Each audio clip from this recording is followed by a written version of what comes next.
हाँ आशुतोष सिन्हा जी। धन्यवाद। आज जो शिक्षा का बहुत महत्वपूर्ण मुद्दा है जिस पे आज हम लोग बोलने के लिए खड़े हुए हैं, ये सवाल मान्यवर सिर्फ शिक्षा का नहीं है, ये आने वाले जो हमारे भविष्य है उसका सवाल है मान्यवर। जो पीढ़ियां हमारी जो आज अनपढ़ रह जाएंगी सरकार की जो ये नई नीति लाई है उसकी वजह से मान्यवर, ये उत्तर प्रदेश की में जब से भारतीय जनता पार्टी की सरकार आई तब से लगातार उत्तर प्रदेश में शिक्षा का स्तर गिरता चला जा रहा है। और ये मान्यवर शिक्षा का जो स्तर गिर रहा है वो ऐसा नहीं है कि कुछ संयोग है, ये मान्यवर सुनियोजित षड्यंत्र है भारतीय जनता पार्टी की सरकार का कि गरीब, मजदूर, किसान, उसके साथ दलित हो, अल्पसंख्यक हो, बुनकर हो, आदिवासी हो, इनके बच्चे पढ़ लिख न ले, इसकी साजिश उत्तर प्रदेश की सरकार कर रही है। माननीय बाबा साहब भीमराव अंबेडकर ने ये बात कहा था कि जिस समाज को कमजोर करना है उसे शिक्षा से वंचित कर दिया जाए। आज उत्तर प्रदेश की सरकार लगातार गरीब के बच्चों को वंचित करना चाहती है।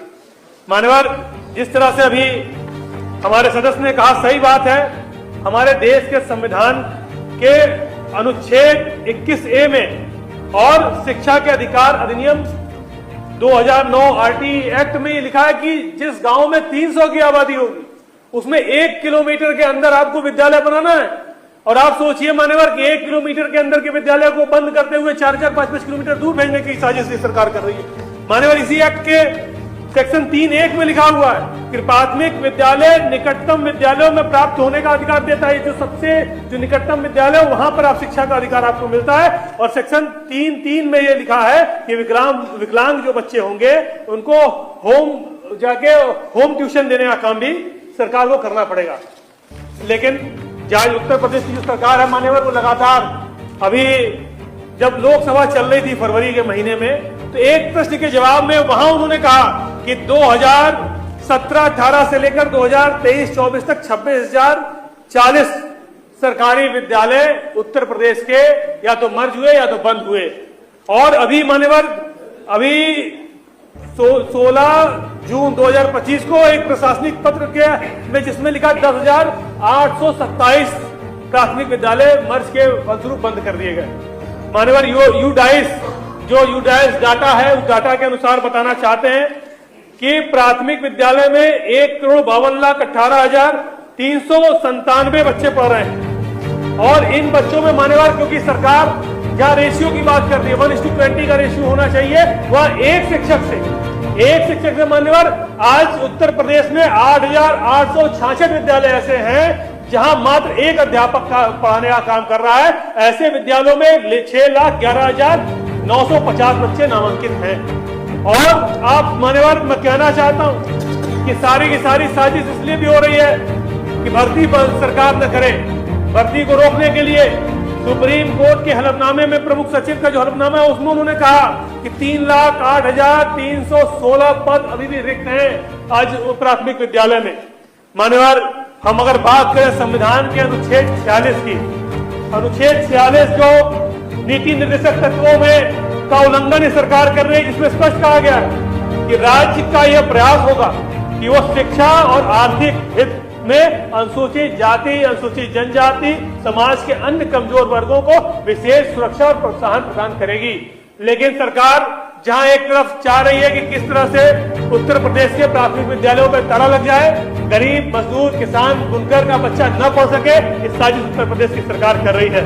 मान्यवर, मैं कहना चाहता हूं कि अगर ये विद्यालय बंद करेंगे तो लाखों शिक्षक, प्रधानाध्यापक, शिक्षा मित्र, अनुदेशक सबके ऊपर प्रभाव पड़ेगा और बेरोजगारी लगातार बढ़ती जा रही है। जिस तरह से मान्यवर, क्योंकि आप जब विद्यालय दूर हो जाएंगे और कोई ट्रांसपोर्टेशन का माध्यम सरकार का नहीं रहेगा तो और सरकार के अधिकारी जबरदस्ती जाकर वहां के पेरेंट्स से साइन करवाने का काम कर रहे हैं कि आप इसमें साइन करिए, अपनी सहमति देने का काम करिए। और लगातार इस तरह से सरकार की जो साजिश है वो साजिश मान्यवर यही है कि किस तरह से सरकार शिक्षा से वंचित कर दे। ये सरकार मान्यवर जो बात करती है सबका साथ और सबका विकास की, कि गरीब और वही सबका साथ और वही सबका विकास होगा जिसमें गरीब का बच्चा विद्यालय के बाहर जाके खड़ा होगा। आज अमृतकाल के समय केवल अमृतकाल में अमीरों के बच्चों को पढ़ाने का ये जो तरीका सरकार खोज रही है कि अमीर के बच्चे पढ़ लिख जाएं और गरीब के बच्चे न पढ़ लिख पाएं। मैं आपसे मान्यवर मांग करता हूं कि जो विद्यालय बंद हुए हैं उसको तत्काल सरकार रद्द करे, जो अपना आदेश इन्हें बंद करने का दिया है उसे रद्द करे। रिक्त जितने शिक्षक हैं, शिक्षकों के पद है, उनको तुरंत बहाल किया जाए। हमारे शिक्षा मित्रों को दोबारा मौका दिया जाए और शिक्षा मित्रों को शिक्षक के रूप में दोबारा समान अवसर मिले। हमारे अनुदेशकों को भी पैसा मिलने का काम हो। शिक्षा के जो बजट में कटौती हो रही है उसको बढ़ाया जाए। आरटीई एक्ट का कड़ाई से अनुपालन उत्तर प्रदेश की सरकार करे। मान्यवर, एक विषय बहुत महत्वपूर्ण है। जब सरकार ने बंद कर दिया, जब सरकार ने विद्यालय बंद करने का निर्णय लिया, तो गरीब, मजदूर, किसान, दलित, पिछड़े, अल्पसंख्यक समाज के बच्चों को पढ़ाने के लिए हमारे नेता जो पीडीए के महानायक आदरणीय अखिलेश यादव जी हैं, उनकी एक संकल्पना थी कि बच्चे गरीबों के पढ़ लें, तो हमारे कार्यकर्ताओं ने पढ़ाना शुरू कर दिया। पीडीए पाठशालाएं चलानी शुरू कर दी मान्यवर, और सरकार को इतना बुरा लगा, सरकार को यह बात इतनी बुरी लगी कि गरीब का बच्चा कैसे पढ़ लिख ले रहा है, हम तो बंद कर रहे हैं, उसके बाद ये कैसे पढ़ लिख रहे हैं, तो लगातार मुकदमे दर्ज कराए। मान्यवर, पूरे प्रदेश में हर जगह पीडीएफ पाठशाला चलाने वाले हमारे लोगों के ऊपर मुकदमे दर्ज हुए। मान्यवर, मैं सरकार से पूछना चाहता हूं कि क्या मान्यवर सरकार, क्या शिक्षा देना अपराध हो चुका है? क्या संविधान के अनुच्छेद 19 में हमें ये अधिकार नहीं मिला है कि अभिव्यक्ति की स्वतंत्रता और संगठन स्वतंत्रता हमको नहीं मिली है?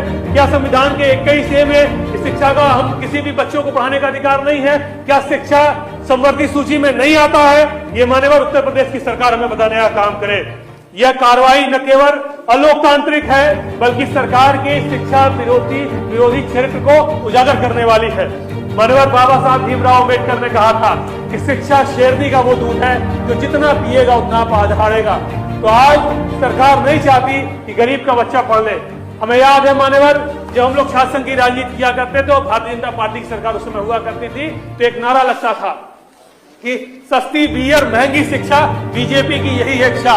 और वो जो नारा था उसको आज साकार करने का काम भारतीय जनता पार्टी की सरकार कर रही है। जो कंपोजिट स्कूल को बंद करते हुए कंपोजिट जो है शराब की दुकानें खोलने का काम आज उत्तर प्रदेश की सरकार कर रही है, जो रिकॉर्ड बनाने का काम कर रही है शराब की दुकानें। मैं आज मान्यवर इस सदन के माध्यम से, आपके माध्यम से आज की कार्रवाई रोककर इस गंभीर विषय पर चर्चा कराए जाने की मांग करता हूं।